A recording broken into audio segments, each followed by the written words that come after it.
In just a minute.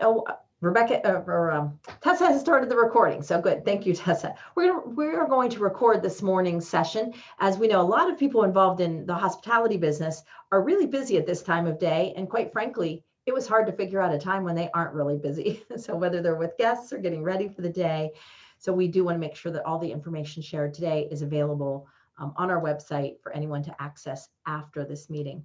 So welcome. Today we have invited Rebecca Beach from the Northwest Commission to talk with us about the CHIRP grants that are available for those in the hospitality businesses. We're going to dig in a little bit, find out what this grant is, who it applies to, and what maybe some of the points that you want to watch for in completing the grant are. Rebecca's been a loan program manager with the Northwest Commission since May of 2018. Prior to that, she worked as a mortgage loan officer for nearly a decade. She served on the Venango Area Chamber of Commerce Board of Directors from 2015 to 2021. Rebecca is a friend and a respected colleague here in our area. So Rebecca, thank you so much for joining us. Thank you for having me. Right. Well, to get started, why don't you just tell us, so what an interesting name for this grant. So what is CHIRP? So CHIRP is an acronym. So it stands for COVID-19 Hospitality Industry Recovery Program. It was funded from $145 million surplus from the Workmen's Compensation Fund from the state. Money's being allocated to all 67 counties across the Commonwealth, and it's based off the U.S. Census Bureau estimates for 2019. Venango County received a total of $573,884. Grants will be awarded to businesses in the hospitality industry that have been negatively impacted by COVID-19 to assist in alleviating revenue losses and paying eligible operating expenses.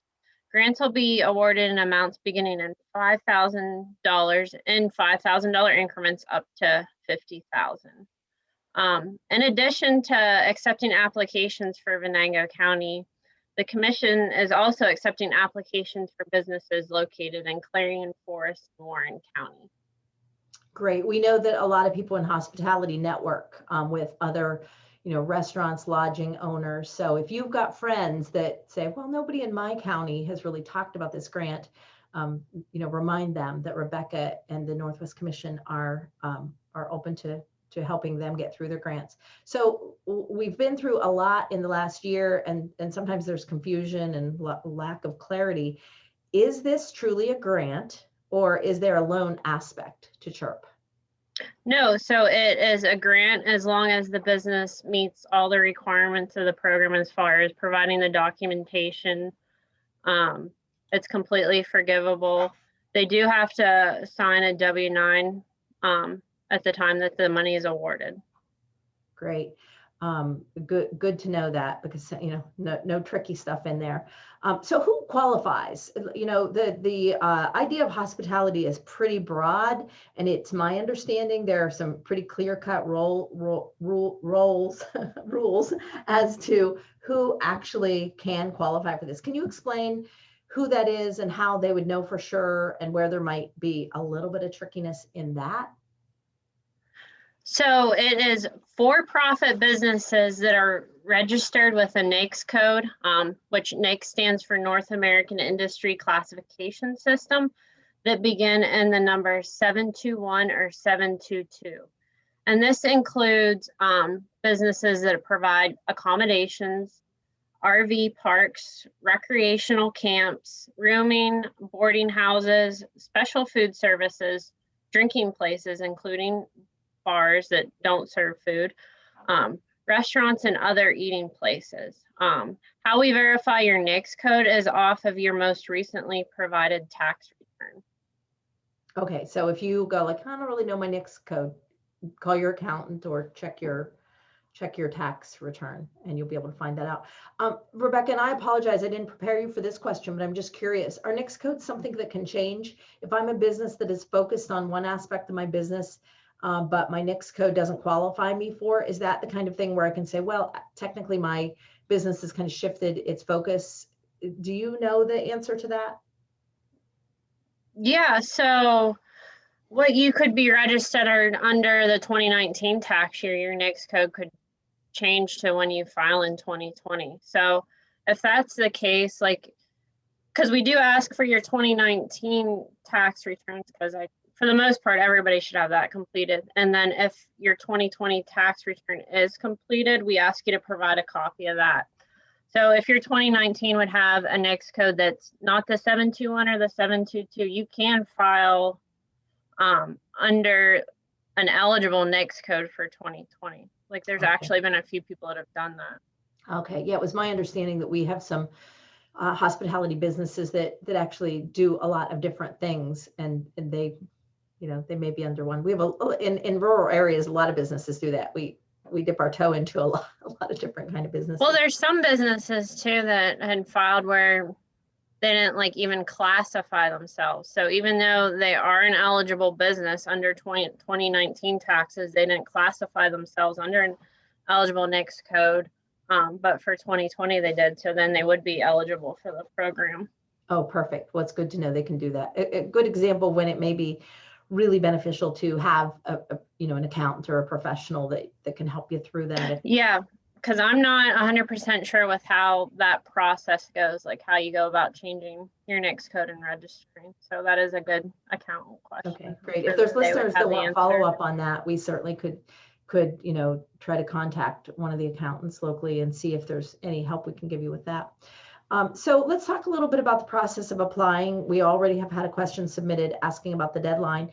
So if you can talk to us a little bit about what that application looks like. We've been through applications in the last year that were so easy that you hit submit before you even kind of knew you'd actually applied. And then we've been through things that literally take having an expert on hand to help us navigate. So what does this application look like, and is there a hurry to get it? Okay, so it is done completely online, and their links are provided on the Venango County government website as well as the Northwest Commission website. And I believe Susan is going to be providing links to the people that are on the participants on the call. So there is an initial link. When you click on the link on either the county website or the commission's website, it's going to take you to a self-certification page, and it's kind of going to go over verifying that your NAICS code's eligible, that you are a for-profit business, that you began operations no later than February 15th, 2020. You're not a publicly traded company. Your net worth's not more than 15 million. You have less than 300 full-time equivalent employees. Then that, if you meet all those requirements, you click the hyperlink at the bottom, and that'll take you to the self-enrollment page. And that's where you provide like business name, contact information, email address. After you submit that part of the it's not formally the application, but after you submit that page, it's really important to check your email, because it's going to automatically generate an email with a password to access the application itself. And that's the piece of the puzzle that we need to verify for your eligibility, because that's where you submit the financial documentation that's required.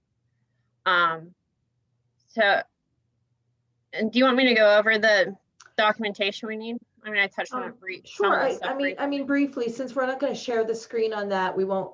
Let's not get too detailed. If anyone on the participants have been through this and have a specific question about that, please give it to us. But otherwise, why don't you give us a little bit of an overview on there? Tessa has provided the link, so in the chat if you want to grab that. And we'll display it at the end of the call too. Rebecca, do you want to just kind of take us through what generally that application is looking for? Okay, so far as financial documentation, the big thing for qualifying is to document a 25% reduction in revenue over a particular quarter as in 2020 as compared to 2019. So a lot of businesses were hit hardest the second quarter of 2020, which that would be April, May, and June. So you would just need to provide a profit and loss statement for 2019 for the second quarter, and then a profit and loss statement for the second quarter 2020.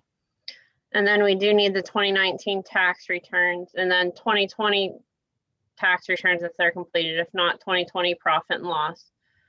And then we also verify your eligibility off of what your eligible operating expenses are. So that needs to cover March 1st, 2020 through the date of application. And that's the documentation that's needed. So a couple things, I don't want to lose sight of the deadline. So how long do we have to apply for this? So in the bill, it says we accept applications on a rolling basis through June 15th or until all funds have been exhausted. As of now, what Venango County originally had planned was that we would kind of do it as 2 rounds. That we would leave the application process open initially through the end of April, and then they would award the grants in May. And then depending on how much money is left over, then leave it open for, I guess, like a second round for businesses that haven't applied to apply. Could a business reapply if they got funded the first round? Will they have any opportunity to go back at it? We are double checking. So we're double checking on the language on that, because it does say in the bill that you can only receive 1 grant from this program. But depending on how many businesses apply and how much money is awarded, we didn't want to have to send any money back to the state. We want all the money to stay locally. So we're double checking whether we can kind of leave it open-ended, like say a business received 20,000 the first round, but they were technically eligible for the full 50,000. If there's money left over, can they get like an additional $10,000 or something? So that's not something that we have completely figured out yet.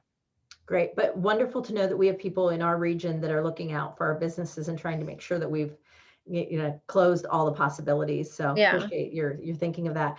I also just thought about the so because there's been so many opportunities from the local county grants to PPP and EIDL, and most of them are looking for that comparison of a certain period with anywhere from 25 or more reduction.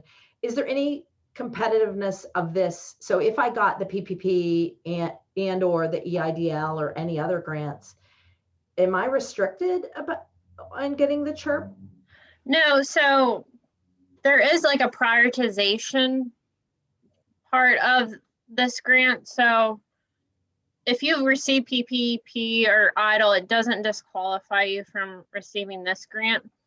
They just want us to prioritize applications. So if there's a business that hasn't received anything, no CARES Act money, no PPP, then they kind of get prioritized as far as being awarded a grant. Absolutely still apply if you receive money. But one part of calculating what you're eligible for as far as the grant goes is that's why we need your March 1st, 2020 expenses through the date of application, because we have to take whatever you received in either COVID relief, whether it was a grant or a loan, and subtract that amount from your operating expenses to calculate what the grant you're eligible for. So to make it easy, for an example, say you had 200,000 in operating expenses March 1st through April 1st. And then you received 180,000 in PPP and EIDL and CARES Act money. So we take the 180 minus the 200. So you're eligible for a maximum grant of 20,000. Okay, so you have the ability to completely close up that your operating expenses, but ideally not to go over that. Good to know. So let's say that I do everything right. I get the application in, I've given you everything you need, I apply, and I think you said that you're expecting those grants to be awarded in May. Is that right? Well, as of now, the county was having us accept applications through the end of April. But then you'll award them in May. Will you award them all? You'll kind of pick the day and make all the awards that day? I think so. So how we are handling it, the commission simply accepting the applications and reviewing them for eligibility and the maximum grant amount. And then we're providing that information to the county, and they are the ones that are actually awarding them. And as far as I'm aware, they're going to have like physical checks that they're going to take to the businesses, unless there's another more convenient way to get them the money. Okay, because my next question was going to be like, how soon can I see the funding? So if you know, if that process happens by May 15th, will I have that money in the bank by the end of May? Oh, yeah. I think that it's going to be the quick turn time is once we tell the county who's eligible and for how much it's going to be. I think that's going to be the quickest part of the whole process. Okay, great. Great. Well, certainly I think the county did a phenomenal job with the CARES Act money. I know when you're waiting for money that you need, it's not quick enough, but I think everyone was so grateful when that money got distributed that we can't complain about how that was done. Follow-up reporting. So now I got the money. Now, are there any strings attached? Anything I need to do? Am I going to have to report how I spent the money? Anything? No, but what we are recommending is that businesses keep track of what the money's spent on, in the event that there is an audit or documentation is requested to verify that they spent the money in line with how it's supposed to be. And that's kind of been the case with all of this funding. I believe, you know, we've fortunately been able to get a few small grants through the process. And so I have folders that document, you know, everything from application to, you know, financials to anything that someone can come back and ask for. So creating a little bit of a filing system around that is probably good for every business, right? And the counties are required to report to the state the names of the businesses and how much they were awarded. Great. Well, that all seems very thorough to me. Again, I, you know, would welcome any questions. You can throw them in the chat. We'll here in a minute. We can even unmute if somebody would like to ask a question. You know, is there anything else, Rebecca, that you feel that, you know, that people are wondering? You and I talked a little bit about frequently asked questions. I got a question yesterday from a business about how they calculate the full-time equivalents, because particularly in like a restaurant business, you know, what is technically full-time? If I've got a lot of part-time, if I've got people have had all kinds of situations in the last year. You gave me a nice, easy answer to that. Do you want to talk about the full-time equivalents and maybe if there's any other frequently asked questions? So the big thing is that's written into the bill that the businesses can't have more than 300 full-time equivalent employees to be eligible for the grant. So that's the big thing. As long as, you know, you're not anywhere near 300, it's not, I don't want to say just make up numbers, obviously, but it's not, there's not a whole lot of weight being put onto that. And if you do want to get technical, there is a formula to calculate full-time equivalent employees. And so that is, you take the total number of hours worked by all your paid employees over the past 12 months, and you divide it by 2,080. And that's how you get full-time equivalent. Week, right? That's a 40-hour work week is 2080. Is that right? I think that's based on, yeah. Yeah. Well, that's 280. Yeah, but sorry, we don't need to get in the weeds on that. Yeah. So then they divide their total hours worked by, you said 2080? 2080, yeah, 2080. If you want to get technical. Yeah. But like I said, the big thing is, as long as you're not anywhere near the 300 full-time equivalents or even 300 employees, I wouldn't sweat too much about it. Okay. Are there any other catches? Are there any other questions that people are asking that you find you get asked, you know, more than once that might be helpful to those who haven't started the application yet? No, I mean, we covered, because there was quite a few questions that popped up about the NAICS code and, well, what if my NAICS code changed? That was another question, but we covered that. So the big thing is with applying is just how the system that we're using for the application is that it's important to make sure you check your email after completing the self-enrollment form, because that'll give you the information to actually apply for the application. Great. Yeah, thank you for that reminder. And I'm just going to mention, because it's timely you saying that, I know that you know, a lot of businesses received the EIDL advanced grant as part of the application for the EIDL loan. Some people took the loan, some people didn't. There was a second offering that people got targeted invitations to apply for kind of the remainder between what they got and 10,000 on the EIDL loan. And it seems that that's one of those things that you have to follow up on your email. I became aware yesterday that, with any of these things, if you have a question, don't just wait for the money to, we've all had that happen. The money just showed up in the account. So if you have a question about the progress of any of these kind of grants, you're going to want to check your emails. You're going to want to go back and look for customer service numbers. Be proactive about following up. Rebecca, you've been involved in a lot of other resources for business over the last year. Is there anything else that the businesses should know, either in addition to the CHIRP grant, if they're able to apply, or if they don't qualify for CHIRP, are there other opportunities for them? At the moment, I'm not aware of anything, but I think with the latest stimulus package, there is more grants and or loan opportunities coming down the pike, and I would be more than happy to share that information with you once I learn more. Then that way you can distribute the information.